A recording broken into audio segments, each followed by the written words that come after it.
Денес сме во посета на општините Карбенци и општината Чешиново Блешево. Продолжуваме со она што го правиме веќе извесен период, се среќаваме со граѓаните и разговараме во однос на најактуелната тема, тоа е договорот за промена на уставното име, промена идентитетот, промена на јазикот на нас македонците со граѓаните во овие општини. Она што е евидентно и што можеме да го видиме од овие средби дека сепак граѓаните се свесни што се случува во нашата држава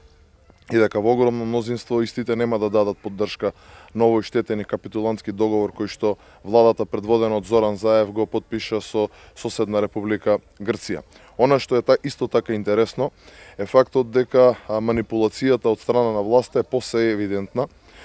Имено нема да имаме во Македонија подобро здравство, нема да имаме подобро административни услуги, нема да имаме подобро школство и она што можеби е најбитно за луѓето кои што живеат во овие две општини, нема да имаме подобрување во земјоделието, нити повисоки откупни цени, доколку граѓаните излезат и гласаат за.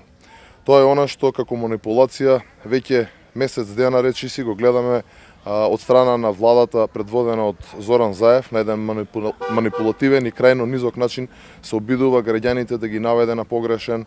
чекор. Сите овие работи кои ги набројав може да се остварат само со реална работа, со исполнување на реалните ветувања од страна на политичарите, а не на ваков крајно манипулативен и нечесен начин. Ние како партија веруваме во нашите граѓани, ние сме секојдневно со народот и сме убедени дека на крајот на денот, односно на 30 септември, граѓаните на Република Македонија знаат како да одлучат и пред се како да постапат на самиот ден на гласање.